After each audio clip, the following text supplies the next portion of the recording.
Hi, testing, 1, 2, 3. Hi, it's Em and Dee. We're back again after our little sabbatical away from YouTube and our food and coffee channel. So yeah, we're back again, ready to take on the coffee beans, do some reviewing and get some coffee tasting going. So today we're going to be reviewing the Brazil Ipanema Premier Cru Golden Edition Red Acacia bean. Yeah, easy to say. Don't need to take a deep breath before saying that one. So we've gone back to Coffee Compass, which is a company we've used for quite a long time. And we've got the green beans from them, which we roasted ourselves for today's video. So just as we normally do, just to give you a little bit of background, so I just done a little bit of research on the Coffee Compass website. It says this is an extremely special coffee from a wonderful, world-renowned estate, fully deserving of its full name, and it says take a deep breath. Here we go. Brazil Ipanema, Fazenda Rio Verde, Grano, Segreto, Premier, Cru, Golden Edition, A40, Wine, Red Acacia. You still got 90% okay. Yeah. So it just says those wine lovers will spot the Grand Cru reference and the A40 wine. And it's exactly that. So they're saying the bean is the best of the best. It's the best coffee with beautiful wine-like character. Incredible given that it's a fully washed coffee. And it says think boozy fruit, big body and very sweet marzipan finish. It sounds really lovely and I can't wait to try it. So the Ipanema estate is a world famous coffee producer, using innovating techniques and some of the top practices and machinery in coffee production. So I'll just tell you a little bit about where they're based, because we know that from previous videos kind of where the company are kind of growing the beans and drying them, and the different altitudes are quite important. So the farm is 626 hectares on the top of Mantiqueira Mountains, with 34 different territories above 1,000 metres of altitude dedicated to producing high score coffees. Yeah, altitude wise that doesn't seem very high compared to some of the other. It's No, like I guess reasonable. Well, I think it's quite the mountains themselves. They're called the Crying Mountains. So the Mantiqueira Mountains are called the Crying Mountain, and that's because of all of the streams and the springs that are there. So it's kind of well known for that. So there's a total area of the actual farm of 1,566 hectares, of which 626 are dedicated to coffee production, 167 hectares to other crops, and 773 hectares to environmental preservation areas. It's got a subtropical climate, which sounds lovely, especially if the weather's turned horrible here. Now, I'd love to be somewhere subtropical. So they grow different varieties of this bean. So they have yellow bourbon, yellow catui and red acacia. This estate is well known for coming up with innovative ways to that they dry and produce their coffee. The mechanical drying equipment with lower temperatures and higher air volume ensure lots with better quality results. Smaller dryers with capacity for lots of 5,000 coffee litres improve the final cup result. And vertical dryers are more effective and provide better cup result in comparison to horizontal dryers. So there's something new that I didn't know either about these dryers. That's right, technology Yeah. helping a bit. produce a better so cup. the Ipanema Premier Crew facilities. So during those 3 years, they made a new state-of-the-art machine with the price they're selling the milling at. Oh, yes. Justify Maybe. all structures made using soil, but the soil native thread here, it seems like they are pretty special. We've used our Combi oven to roast these because it's quite precise. So we find that we could, what did we do on 220? 220 medium roast, level 2. Yeah. Well, visitors to the channel can find the recipe under the video. Yes, It's so on the link in our the website. recipe will be under the video and the link to the website. So yeah, that's how Dee did the roasting for these beans. And can you give us a little bit more information, because they don't burn, do they? We find, instead of varying time, in more modern ovens with very precise temperature control, you set a temperature and you roast for a set period of time, like 9 minutes we find is ideal. Yes. Very precisely 9 minutes, and you vary the temperature as per our recipe, and we also advise a steam available oven, so where steam injection is available.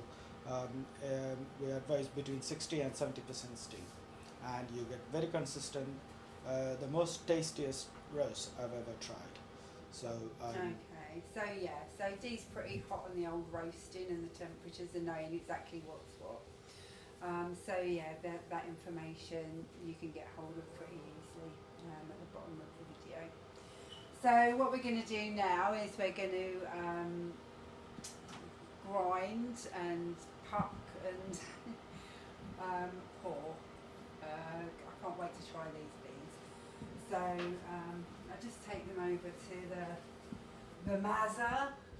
Do you remember the good old mazza that we used to use? So let's get some of those beans in there. it's a good few years old now, isn't it? Yeah, but it's been a really solid grinder. And it was under patent review when we got it years ago now. Yeah. I haven't seen this style. I think it's among one of the more successful models from Mazza. Yeah. It's very good. Because you can actually kind of set it quite precisely to the grind that you want. So it allows you to experiment with the grind as well, to see which one suits you the best or suits the bean the best, which is what we found, isn't it? You have to do different grinds. You can set the grind size. So currently it's at 230 microns. So if you want to switch between cafetiere and then back to espresso or to pouring, you can quickly go between the grinds. So I'm going to do directly in, okay? Here we go, it's a bit noisy.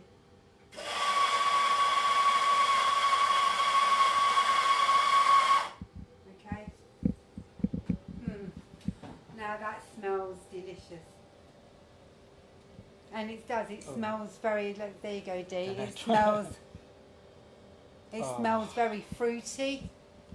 I missed some good quality coffee for a while because we have been drinking too much supermarket coffee. Yeah. So I'm just going to tamp that with the markup or macap. I never know how to say that. Okay. Let's get 2 cups. Shan't be greedy. Shall we give the cameraman a cup as well? So here we go. So yeah, I'm looking forward to that wine taste, and looking forward to the kind of boozy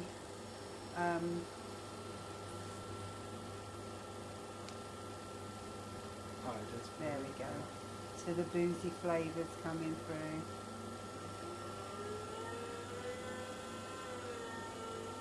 Okay, so that's kind of blonding, isn't it? Getting to blonding. And see all the syrupiness coming. Oh, I can't wait. Okay. Yeah. I'll stop there. Okay, so I shall clear that out later. I'm going to give one to the cameraman to Thank try. So this smells very fruity and berry-ish, doesn't it? I can smell berries and fruits and a little bit of burnt sugar in the background, so like a caramel burnt sugar. So let's try that. Oh, that is a delicious fruity coffee. Yes. Really good morning coffee that would be, Yes, actually. that tastes Really would- refreshing. Yeah, you perk you right up first thing in the morning. That Oh, was just feel the very aftertaste. nice. On it. Yeah. There is no bitterness. No, and you've got all of that fruit, that boozy, fruity kind of taste. It is very wine-like. It's delicious. Actually, yeah, I was going to say the description seems pretty Apt. spot on. Yeah, Apt, yeah. Yes. It's good. Oh wow. That's delicious, actually. That's a really good coffee. I'm trying to place it. I wonder how it will go in the lead. It's definitely like a top 10 now. Yeah, Or- definitely. That would definitely be a top 10. It's delicious. It doesn't, no bitter aftertaste at all. That'll be so refreshing with a little bit of milk as well. Oh, that'd be lovely in the morning. Yes. Brilliant. Okay, so Oh. where would that Wonderful. be on the leaderboard? Oh, I have to try and remember all the tastes. It It'll be up in the top 10. yeah, it goes above the Union coffee, which is available in yeah. supermarkets, which we had in the top 10. Yes. And this one, it definitely beats quite a Yeah. lot of. Well, the- it's quite strong as well, actually. Yeah. I'm quite buzzy from it. It's got quite a, but not the same as other ones we've had that have been buzzy in a nasty way with that bitterness behind. It's kind of quite nice. I can see why that would be a really good morning coffee. I've just tilted my cup to get the last drop, so it's definitely Moorish. Yeah, it's really delicious. So that's it. That is the review of Coffee Compass. Let me take a deep breath and put my glasses on. Brazil and Panama Premier Cru Gold Edition Red Acacia Bean. Thank you. So yes, I think that's a definite thumbs up from us. Yes. And yeah, we'll definitely be having. I mean, that even with the higher price, yeah. it is it's not in an unaffordable sort of high price like some of the Kona beans or something like that. It's slightly higher. But it's good though, it's worth yeah, it, definitely worth the money. So So- that's it. So, we'll be doing another video shortly. And yeah, great to see you guys again. And bye to you, Bye Dee. everybody. Bye. Cheers. Bye. Bye.